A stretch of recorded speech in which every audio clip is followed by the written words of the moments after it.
Hello everyone and welcome back to Mark Clements Postcards. Another week has passed and I hope you've all had a good week. For you collectors out there, hope you found something neat for your collection. For you resellers, I hope you made a boatload of money.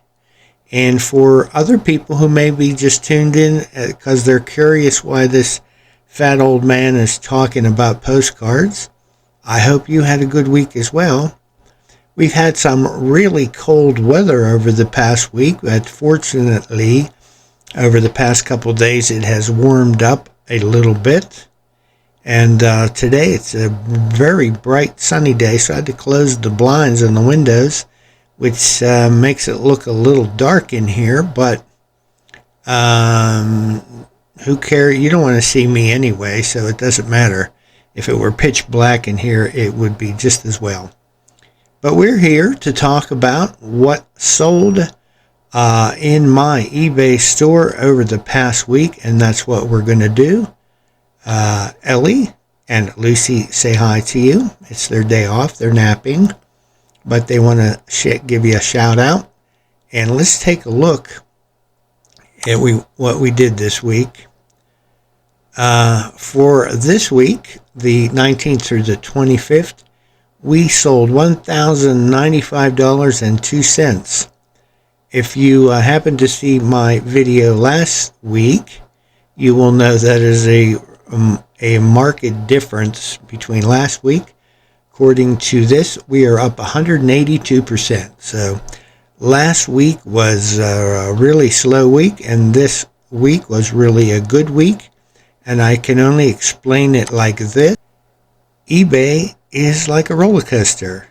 You have your ups and you have your downs, and you've probably heard me say this many times, but you just got to deal with that.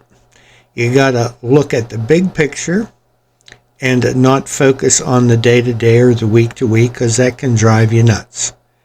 And so you'll have your ups and you have your downs, but just stick with it and play the long game. I think I've figured it out why eBay is like this. No, I haven't. I've been doing this for 25 years and I got nothing. No idea why it's like that. Just accept it for what it is and keep plugging away. That's all you can do. So looking back here at our numbers again, made it $1,095. I'm quite happy with that. We sold 99 items. So we just missed selling 100 items, and our average sale price was $11.06. So out of those three statistics, our total sales were up, our number of items was up, and our average sale price was up. So all in all, a good week for us here at Mark Clements Postcards.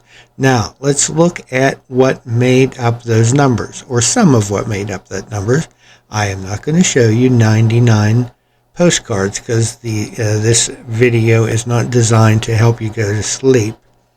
It's just to show you the kind of stuff that sells on eBay. First up, we have a lot of cards, and I don't just mean I sold a lot of cards. I mean this is a lot, a package of 100 cards. They are assorted, mixed era view, U.S. views, towns, states, scenic views, what have you, just a mixture of things. And this particular lot sold for $21.95. Here you see a view in Camden, New Jersey. Here's a Reading, PA, Pittsburgh, PA, back to Philadelphia, Lorain, Ohio. So as I said, just a mixture of 100 different cards sold for $21.95. plus shipping. Then we have a neat large letter linen card. This is Greetings from Gulfport Field, Mississippi. Large letter linen cards do sell well, but there are particular types that do better than others, and usually military ones will do a little bit better than your run-of-the-mill large letter card. This one was listed for $12.95, and a buyer and I went back and forth a couple times with offers, and we finally settled on $9. So it's a nice linen card. It was posted in 1943, right in the middle of the Second World War.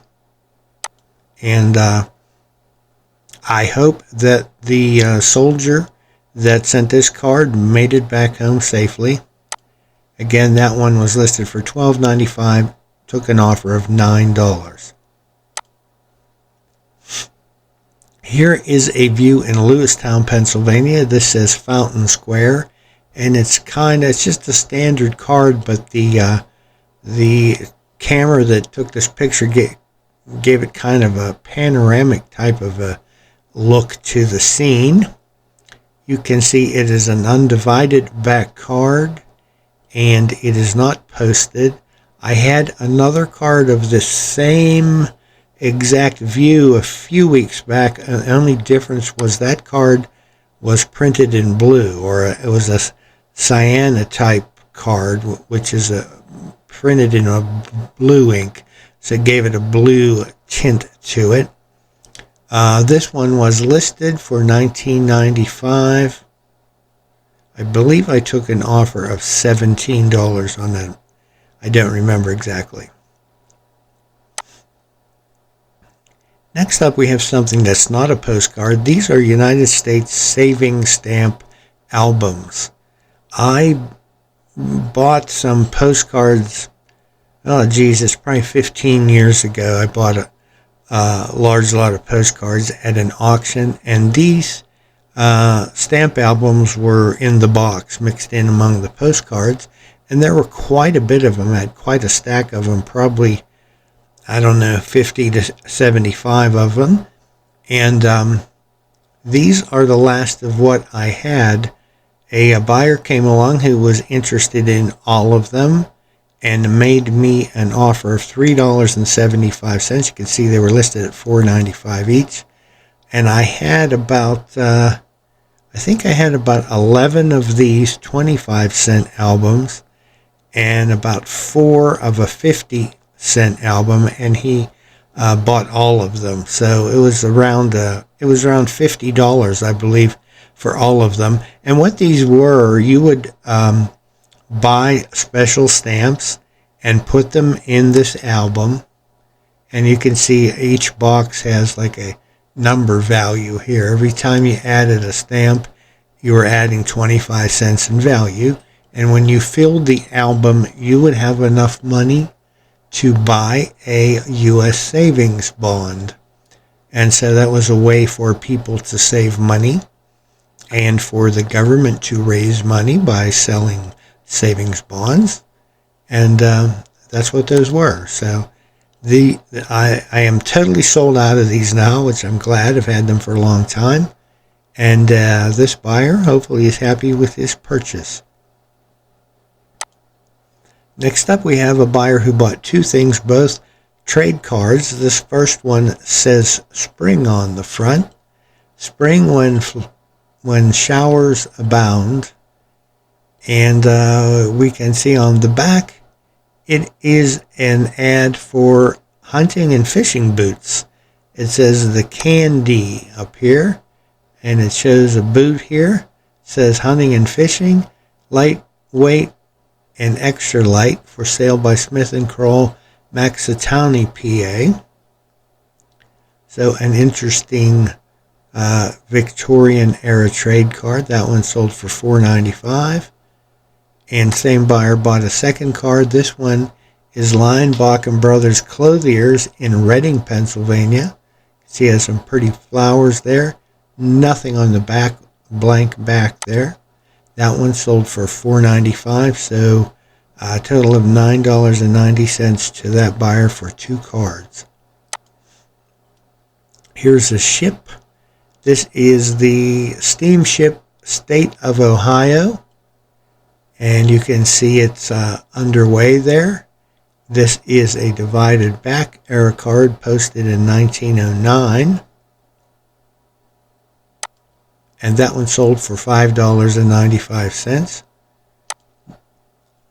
This is a reproduction postcard. I wish this were the actual postcard, because if it was. It would be worth considerably more than this.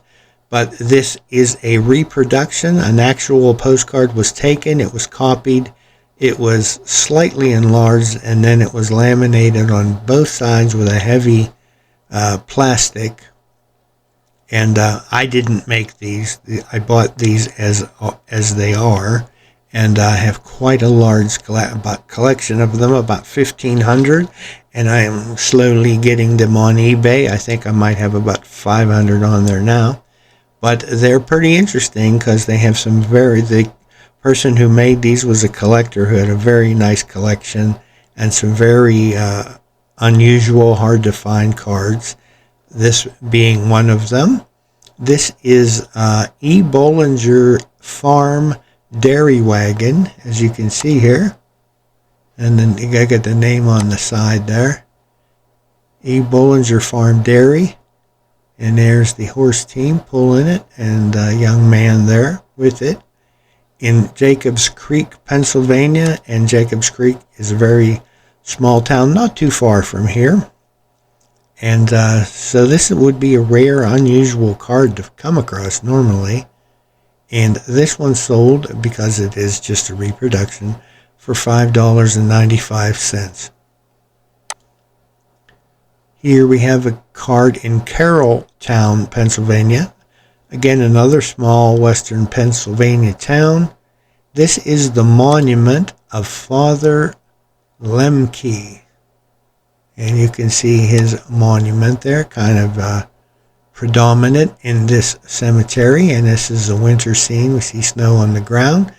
It is a white border card. It is unposted. That one was listed for $9.95, and I took an offer of $8. Here's an interesting one. This is Perry's Victory Centennial on board the SS Alabama in 1913. You can see here at the bottom it says on board SS Alabama carrying Wisconsin party to the scene of Perry's victory and the site of the Perry Memorial. That is a week in September of 1913. And the anniversary was on the 10th. So an interesting commemorative type card, and an advertising or an advertisement for something that was going to take place. This is a, well, let's see, 1913, not quite into the white border era, although it does have a white border.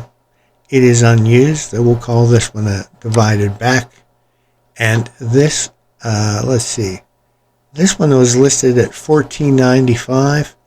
It sold almost immediately. I took an offer of $13.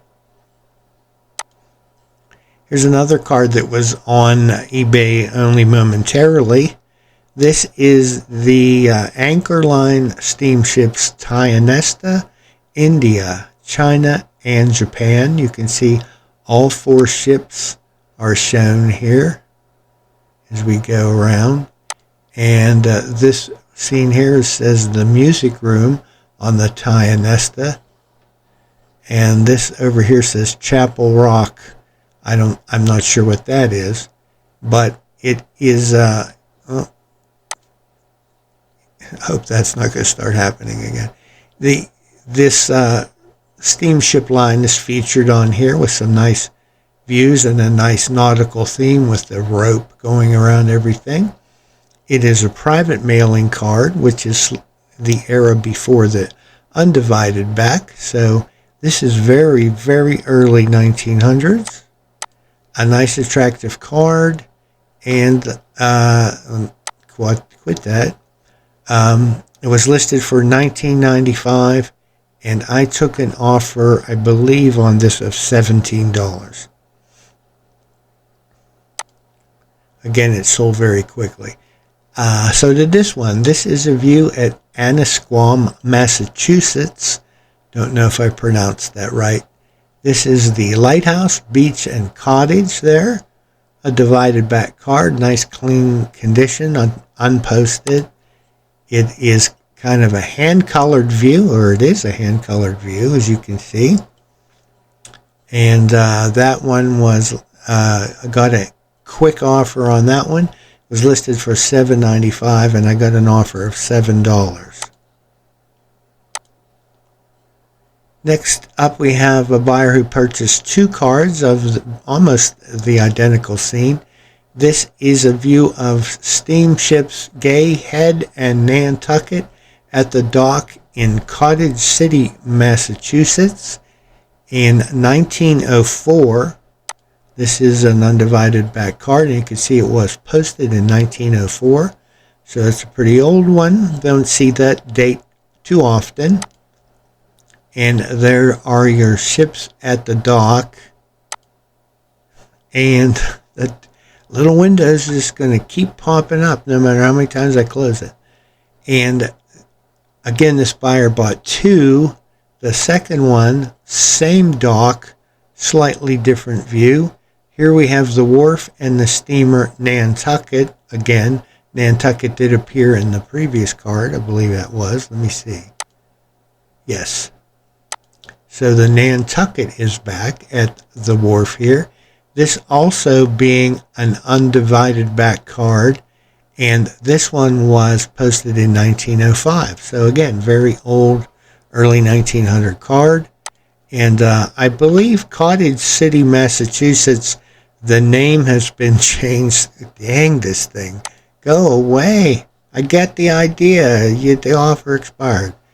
The name of Cottage City, Massachusetts, I believe, was changed, and that's now Oak Bluffs, Massachusetts. So if you see a card from Cottage City or Oak Bluffs, Massachusetts, you will know that is the same town. So this buyer bought, maybe if I ignored this, it'll go away. I don't know. It'll go away, but then it comes back. So this buyer bought 2 cards, both at $12.95, so that's what, $24.90. Next up, we have another ship. This is the steamer Uncatina of the Martha's Vineyard and Nantucket Steamboat Company. And you can see it's the name clearly on the side. It is under power there in the water. It is a divided back card, and it is unused. Again, nice clean condition there. That one sold for $12.95, and again, that one, I don't know what it was among this group of cards I listed. I got a lot of very quick sales. Next up, we have a comic type card. This says, "See you in Duffstein or Winchester, Virginia, a wonderful place to get together." So it's advertising, but it is a comic. You can see here it is unused, a Linen Era comic. And this sold for $17.95. And I have to give a shout out to John at Popeye's Postcards, because if it wasn't for him, I wouldn't have sold this card for this kind of money. I would have normally looked at a card like this as, well, it's a linen comic. They don't sell very well. And even though it's advertising, all it is some couple words. It's not like we're seeing Duff's Diner or anything. So I normally probably would have either not listed this card at all, or sold it for a dollar, or put it in the junk box or something. But I was watching a video of John's one day where he sold a very similar card to this. It was a comic with just a little advertising blurb on it. And he got a I don't remember the exact price, but something in this area, way more than I would have expected. Kind of shocked me. So I made it a point to keep my eyes open for those kind of things in the future. And darned if this one didn't pop up, and I said, what the heck, let's see what happens. And there you go, $17.95 for a comic postcard. Who would have guessed? Well, John would have guessed, and he would have been correct. So thank you, John. Appreciate the info. Next up, we have another lot of cards. This is a lot, or a grouping of 1,000 plus vintage, holiday, greeting, romance, humor, comic, names, whatever kind of a greeting or holiday card you can imagine. If we look at some of them here, you see there we've got, well, they're hard to read because I tried to get as many into a photo as I could, and then I took 24 photos to try to show people just the vast variety. I see a heavy emboss with airbrushing that looks like a couple romance cards, birthday greetings, some humorous cards. There again, romance that looks like a signed artist card, and some, again, airbrush cards. There's a card with someone's name on it, Willie, and again, romance, all kinds of cards. I really needed to free up some shelf space, so I kind of gathered up all of the vintage holiday and greeting type cards I had that were not already listed, put them in this box, and we put her up for auction. I believe I started this at $9.95, and it got 13 bids and ended at $171.50, so by far my best sale of the week. And thank you to everyone who bid on that, and the winning bidder, I hope you will be happy with your purchase. It's on its way to you. Next up, we have a card at Mackinac Island in Michigan. This says farewell ceremony for state ferry boats. This is a chrome era card. See, it is unused. And basically, you have a couple ferry boats at the dock here, and there's a lot of old cars lined up. And when I was researching this card, I did come across another card just like it on eBay that was listed for about half of this. I think it was maybe $4.95, something like that, $5. And when I was reading the description here on the back, you can see it says, the opening of the Mackinac Bridge brings to a close the romantic era of the Michigan State ferry boats. And here we see officials and interested public during the farewell ceremony to the boats as they cease operation after being on service on a regular schedule since 1935. So rather than just a photo that caught the ferry boats at the dock that day, this was actually a special event. And so I mentioned that in my description or my title here. And I think that was the difference between me selling this for $10 and somebody else not selling theirs at $5. The keywords there made all the difference. So again, it's just a lesson for me and maybe a tip for you out there to take a good look at the card, and if there's anything in there special about it that you can point out in your title, if you've got enough room, use those keywords, and they can oftentimes bring someone to your store that might otherwise not pick up on what you got for sale. So a nice sale there for a chrome card at $9.95.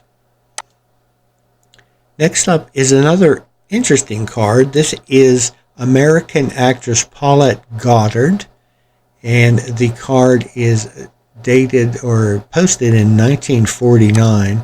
And what was interesting to me about this, you can see her picture on the front, pretty lady there, dressed glamorously with the dangling earrings there, and it says, "Greetings, Paulette Goddard."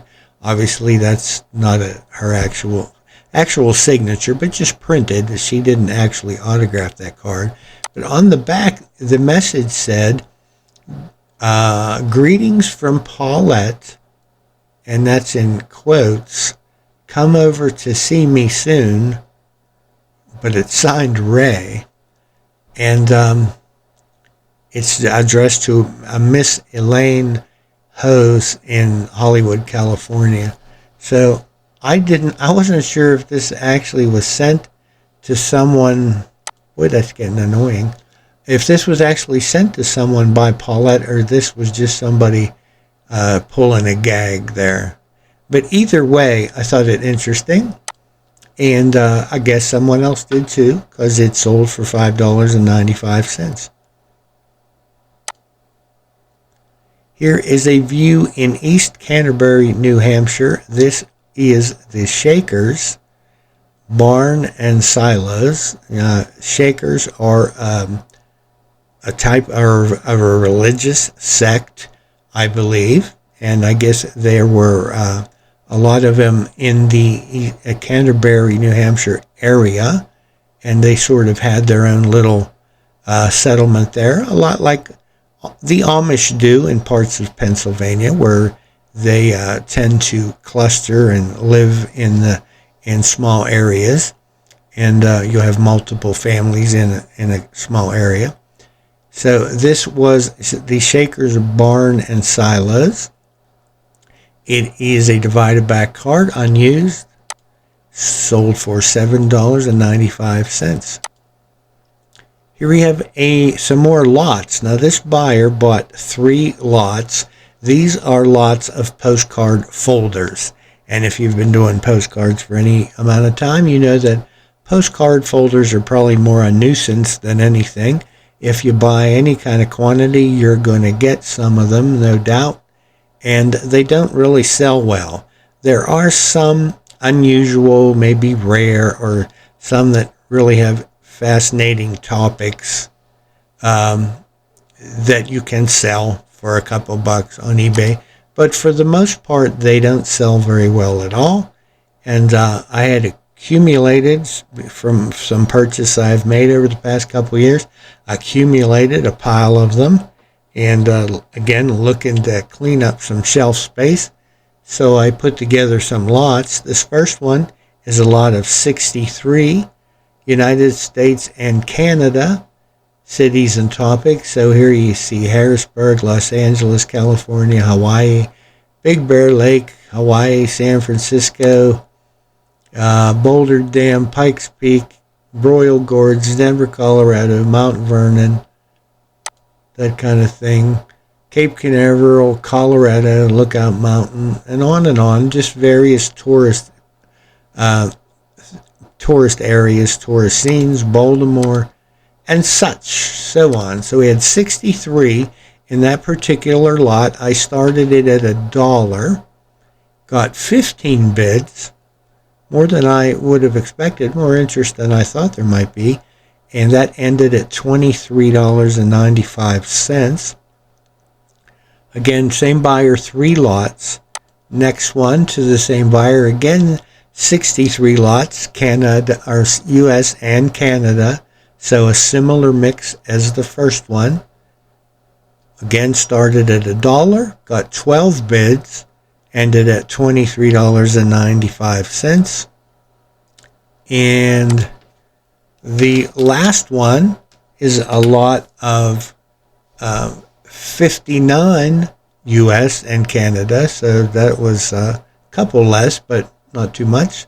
Again, similar mixture. You can see Pennsylvania, Harrisburg, Philadelphia, Toronto, Ontario, Niagara Falls, Red Rocks, Central City, and Halifax, and on like that. All very similar mixes, and this one started at $1 and sold, got 12 bids, ended at $10.93. So not quite as good as the first one, but I'm happy just to have freed up some space on my shelves. So we had 3 lots to the same buyer, and that was around, give or take, $59 for those 3 lots. So again, happy to have sold those and freed up some shelf space, and I hope the buyer will be happy when they receive those. Now here you might recognize this picture. We talked about this a few minutes ago when we were talking about eBay being like a roller coaster. This is a lot of oversized postcards. These cards are larger than your usual standard postcard. They measure almost 7 inches by 5 1/4. So good sized cards. This is a lot of 5, all from Busch Gardens in Williamsburg, Virginia. The first being the roller coaster there. Then we see the Shoal Platter Dancers. And this says Banbury Cross. I guess that's an area. It's a themed area there in Busch Gardens. Here is the Fest House. And lastly, we have Hastings, which looks like a kind of an English village there. So 5 different cards, all oversized, all unused. This is what the back looks like. You can see it says the Old Country there on the back. And those sold for $5.95 for the 5.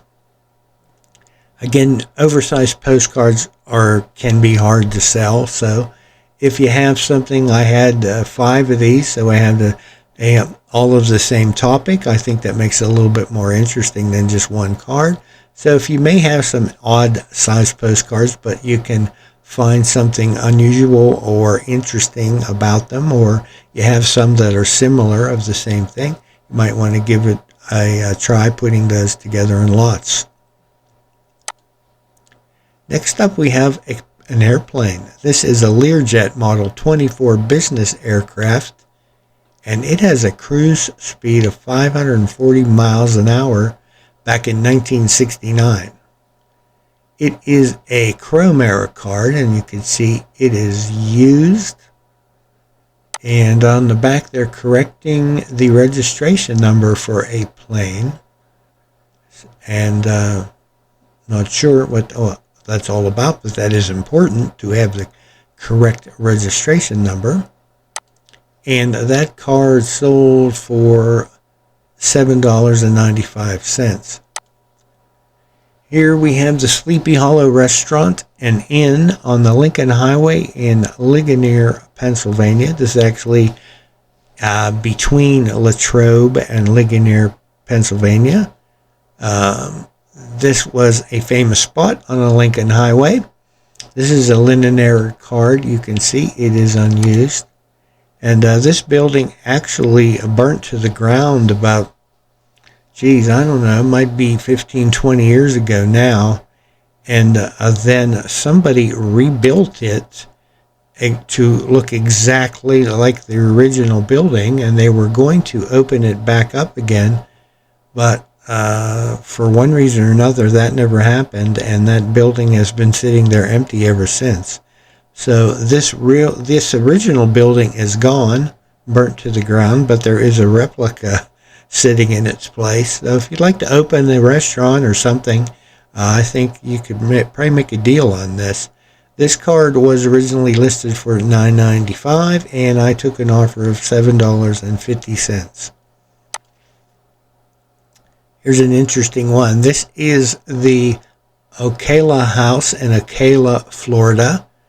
And you can see the hotel there. It's a large one. And then you got some people in horse-drawn carriages and buggies out here. So quite an old one. If we look at the back, it does not have your typical postcard back. It has a map of the state of Florida. And you can see it has, down at the bottom, it tells you, let's see, where over here it says map of the plant system of railway, steamer, and steamship lines. So you can look at this and see where the steamships go back and forth from different points, and also where the railroad lines will take you from city to city as they cross Florida. So a pretty interesting look at transportation back in the very early 1900s. And this card was listed for $29.95. I took an offer of $25 on that one. Had to throw this in because it's a high school, and I always say, hey, everybody, repeat after me. Probably most people went to high school. So high schools are very interesting to collectors. Here is the high school in Richmond, Vermont. It is a winter scene. As you can see, the snow on the ground and on the roof. It is postally used in 1916. That's a white border era card. A little bit of edge wear, faint stain up there, corner crease, but overall normal condition for this age of a card. That one sold for $5.95. Here is a felt pennant. This is from Columbus, Ohio. It says if you'll come to Columbus, you'll get a warm welcome, just like this lady here is getting a warm welcome from this gentleman. So I find felt pennants are good sellers.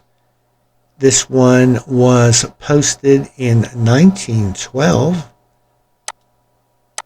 and it was listed for $5.95. I think I sent an offer on this, and it might have gone for like $4.25 or something like that. Here is another lot of cards. This is 100 assorted mixed era U.S. State Town View Scenics, what have you. Here you see Madison Square Garden in New York, Oklahoma City, the USS North Carolina. I believe that's in Wilmington, North Carolina. There's the Cotton Bowl in Texas. There's a scene in Hawaii. There's the courthouse in Bowling Green, Ohio. State Capitol of Arizona, Earl Carroll Theater, Hollywood, Baltimore, New York City, Lorain, Ohio, and a lumber mill, and so on. Nice mixture of cards. That one sold for 100 cards, $21.95, plus shipping. This is a view in La Quinta, California. This is La Quinta Hotel in the Palm Springs area. It is a real photo postcard. You can see much of the hotel. Lots of trees in the way. But there it is. Real photo postcard, EKC stamp box. That would be 1950 to potentially the present. But it's unused. And a nice real photo view. That sold for $7.95. And lastly, last up, is an interior view of a ship. This is the Hudson River Dayline steamer Hendrick Hudson, and this is an interior view. It says down here, if I can get down there to see it, can't quite get down there. It says growing flowers on the paddle wheels and the port lights into the wheelhouse. Not quite sure what that meant. I see flowers growing through here. Kind of looks like they're growing through the wall. And that is a divided back era card. It is not used, or I guess could be white border. Taking a look at it, not quite sure. But regardless, that one sold for $5.95. I find that interiors of ships do well, just like interiors of railroad cars and interiors of airplanes. It seems transportation-related interior views are pretty popular, so you might want to keep an eye peeled for those. But that is our last card we're going to show for today. So all in all, a great week for me and the postcard pups. They were rewarded in sales for their hard work. And that wraps it up for this portion.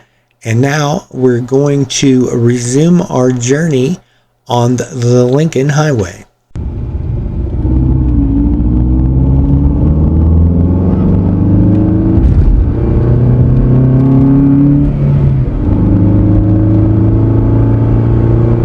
Okay, well, last time you remember, as we were traveling on the Lincoln Highway, we took an extensive time out at the Ship Hotel, and we took a good look around at what we could see there.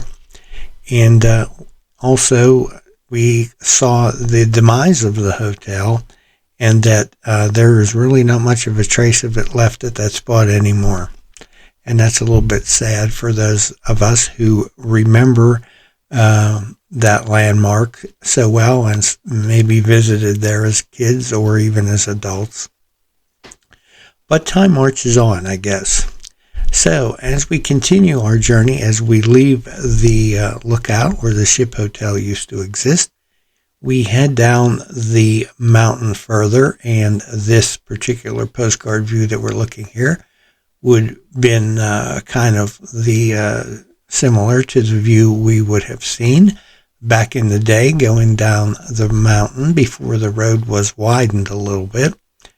And as we get near to the bottom of the mountain, we would come upon this structure. This building here has or was known and is still known as the Old Shot Factory. And there is a story that during the Revolutionary War, ammunition was made here for the army, for the American army, and I have been unable to verify that.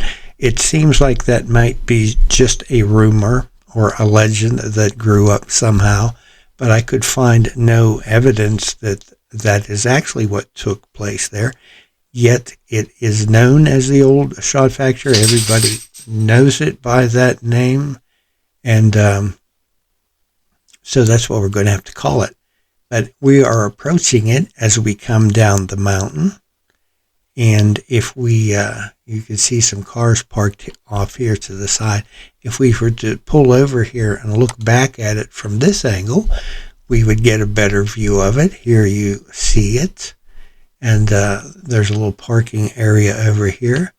And this building still exists today, but it doesn't look exactly like in this picture. This front porch and columns has been removed, and the same with this. Looks like a triple-decker porch area here on the back is no longer on the building. As a matter of fact, the picture that I posted in my thumbnail for today's video is of this building, and maybe you'll recognize it here, and that's this. This is what this building looked like at one time, and I believe this picture here is newer than, say, this picture or this picture, that this building fell into a state of disrepair, and it actually looks in this picture like it's ready to be torn down, but fortunately it wasn't torn down. They say it was originally built to be a tavern, and that may or may not be true, but today it is a residence and actually functions as a bed and breakfast. Today it looks like this, and I apologize, it's not that great of a picture, but it was really difficult trying to find any current information or photographs or anything of the Shot Factory, but I looked it up, and it's still listed as a bed and breakfast, so I assume that it is still in operation as that, and you could stay there overnight or a couple nights, I guess, if you wanted to. But when it's not being used as a bed and breakfast, I believe it is someone's permanent residence. So the Old Shot Factory is probably one of the more photographed for postcards. There's so many different views of the Shot Factory from different angles, and we have divided backs and real photos and linen cards, and just I probably could have spent this entire thing just showing you different views of the Shot Factory, but I didn't want to focus just on that, but to give you a good idea of it. Again, going back over these, we have this view as you come down the hill, and you can see that at this view has that porch on it, a lot like this does, and I would guess these are at similar times. And here you can also see the porch on the back, as you see here, but here it's open, and here it appears that it had been enclosed. But as I said, this back area here is no longer on the building, as well as the front porch.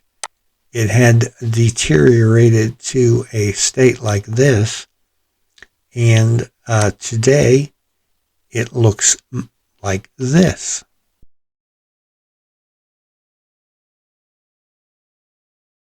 Moving on further down the road from the shot factory, we would have come to this place. This is called Rock Oak Park, and as you can see, it is a service station. We have gas pumps out front, and you can get a bite to eat there as well as service your car. So a handy place to stop at after you just got done coming down the mountain. And as we continue on, if we were to turn and look back at it, this is the view we would get. And you can see you have, get a closer view of some of these gas pumps. You have Texaco and Gulf and Esso there, Mobil Oil. And they also have lunch and refreshments, as the sign said. And over here we have some neat signs for Gulf and Ajax tires.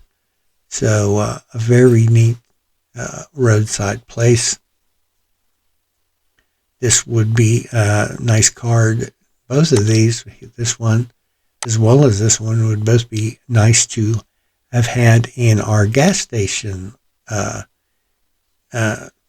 time we looked at gas stations, which we do frequently, but these cards to me are more important to be kept in with Lincoln Highway than with gas stations. Continuing on down the road was a little place called Lincoln Park, where there were some cottages, little cabins, as you can see here. The bottom of the card, it says 11 miles west of Bedford on US Route 30. So we're starting to near Bedford. The Ship Hotel, I believe, is 17 or 18 miles away from Bedford. So we've traveled a few miles at this point. And if you would look at, if you have, I've recommended before, Brian Butko's book, a lot of, not all of them, but a lot of the postcard views that he features in that book were from a longtime collector and Lincoln Highway enthusiast by the name of Cyrus Hosmer. Cyrus passed away some years ago, and he had a great Lincoln Highway collection of postcards. It was put up for sale. I was lucky enough to be able to buy it. And so this particular card does appear in Brian Butko's book. It was from Cyrus's collection, and now it is in my collection. So I think that's kind of neat, along with some others. But many of these views I am showing you will also find in that book if you're interested. So again, moving down the road, we're getting closer to Bedford here. And here's a view headed down the road. Headed, says near Grandview, Lincoln Highway 10 miles west of Bedford. So we still have a little ways to go. And also in this area, because this card notes 10 miles west of Bedford, we have this card. Whoops, I'll spin that around. This says at the top, let's get up here where we can read it. This is the first oil well east of the Allegheny Mountains.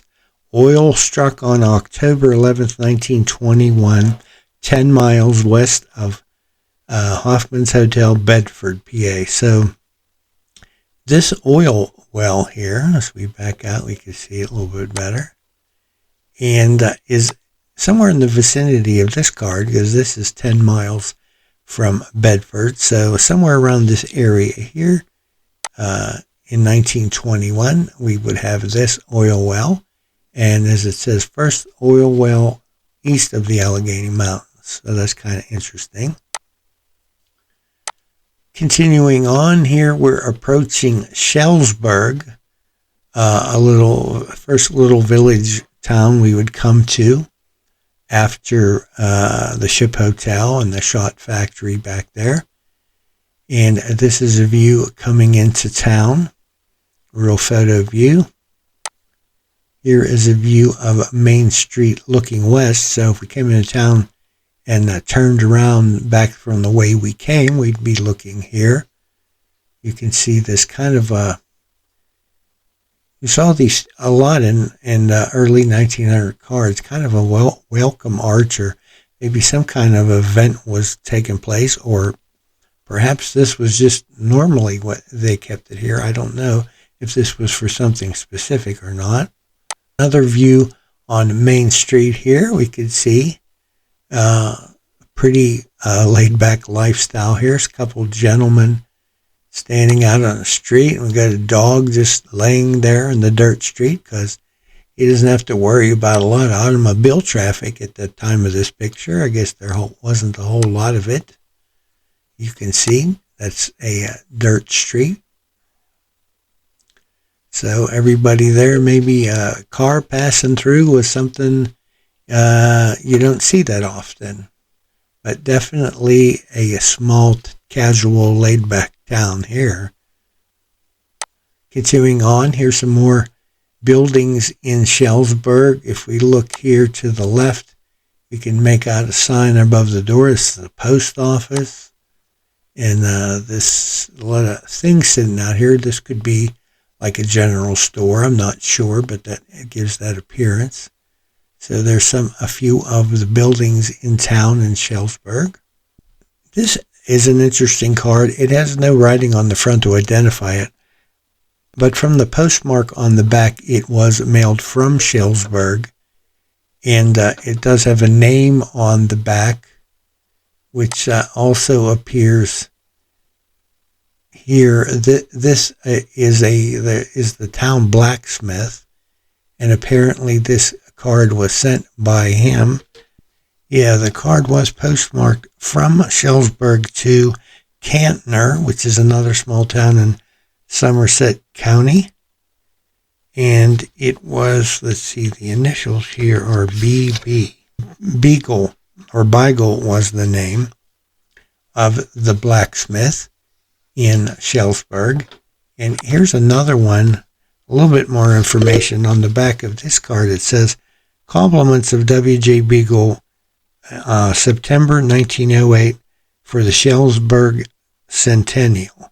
And this card was mailed to Stoystown, which we've already taken a look at. We've passed Stoystown. And here you can see, if you can make it out on the wagon, it says W.J. Beagle General Blacksmith. And this gentleman up here in the wagon, I believe, is the same gentleman standing back here. So, cool cards from, even though they're not technically identified, we're able to figure out where they came from and where they belong. So, that is the blacksmith in Shelburne.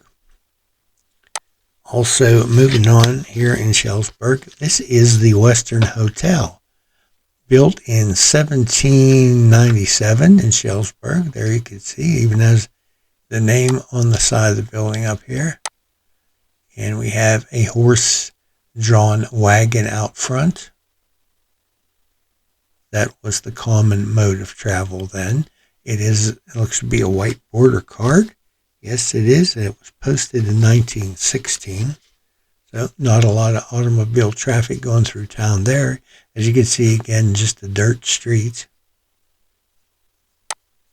As we continue on, we would go past the cemetery in Shelburne. This cemetery was established in 1806. Here you can see some horse-drawn wagons tied up at the fence here. Perhaps a funeral is going on at the time of this picture. I don't know. I do see some people walking in the cemetery there. And you can see up on the hill is a building.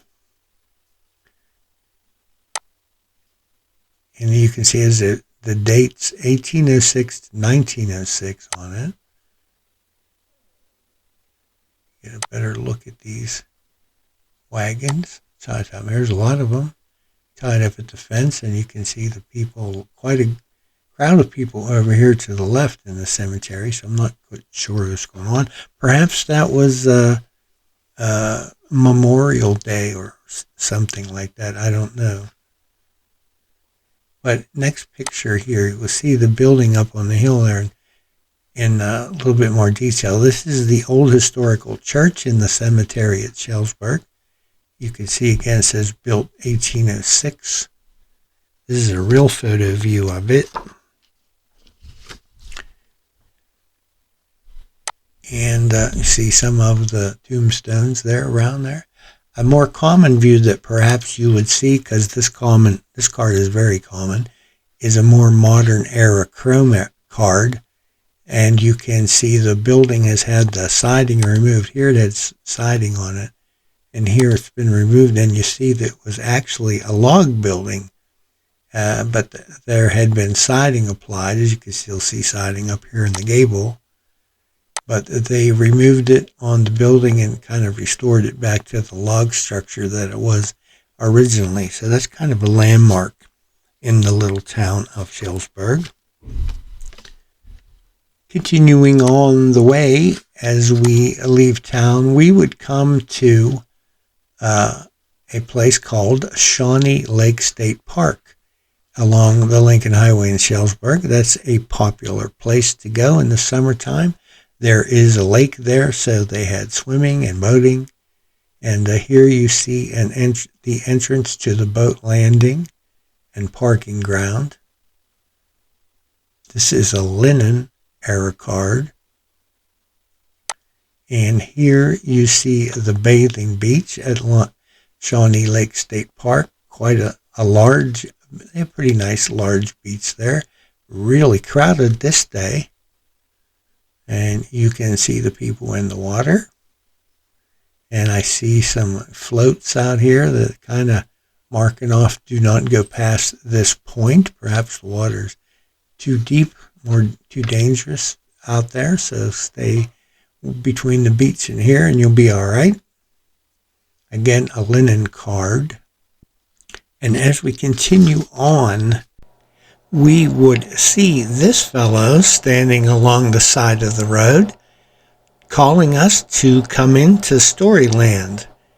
This figure is the famous Pied Piper who stood at the entrance to Storyland, and he would welcome visitors to the park. He is still there today, although the park is long closed. This is the castle close to where you come in when you pull into Storyland, where fairy tales come to life. So again, this park is a lot like Storybook Forest back in the Latrobe Ligonier area that we looked at as we were passing through there. It has that storybook theme to it. These cards of this park, at least for as far as I'm concerned, are very hard to come by. I've been looking for these for years, and I've so far only been able to come up with 4 of them, all of which I'm going to show you here. This is the first one of the castle. Then we have the old woman in the shoe. Now, there was an old woman in the shoe also back at Storybook Forest, so that's a popular topic for this type of park, I guess. Always include the old woman in the shoe. But here she is at Storyland. And you can see she's sitting out front, and you can sit with her and talk to her. Then we have Humpty Dumpty sitting on a wall. Here he is about to fall, and we see a little girl there talking to him, or at least looking at him. I see a sign over here on the tree. Humpty Dumpty, sat on the wall. Humpty Dumpty had a great fall. Fortunately, at this point, he hasn't yet fallen off the wall. And lastly, for this park, we have the cow that jumped over the moon. If you look up here, here's the cow, and she's jumping over the moon. And I guess this is her barn, but she is in the habit of jumping over the moon. Here's the sign here. Kyle jumped over the moon. So that's storybook theme, like we had a storybook forest. And that is the last of 4 cards from Storyland, and the only 4 I've ever been able to find in like 20 years. So I know there's more out there. And hey, if anybody came across one, I'd be interested in buying it if it's not one of these 4. But just really difficult to find. There are other story book type amusement parks out there that are cards are a lot easier to come by, and they don't seem to have the value. But for some reason, this park is a difficult one to find cards from. So anyway, we're going to move on. So as we leave Storyland, we are going to get back on the Lincoln Highway, and we're heading east towards Bedford, PA, and which is somewhere way over the hill out here in the distance. As you can see how the road bends and winds. Some of these bends have been taken out over the years and the road straightened where it was possible to do so to make it a little safer and more manageable. But back when it was originally built, they just went whatever way they could go. And sometimes it leads to some pretty windy roads with some short turns. But we're headed for a point over the hill here, and next time we visit or get on the Lincoln Highway, we'll be probably heading into Bedford and see what we can find there. So that's it for this now. Thank you for taking the time out of the day to watch this video. If you liked it, please give us a like. If you haven't yet made yourself one of our subscribers, please do that, because the more subscribers we get, the better that is for this channel, then the more stuff we can bring you, hopefully. And if you have anything to say, comments you want to make, please do so. We welcome that. And as always, thank you for watching. We'll see you next time.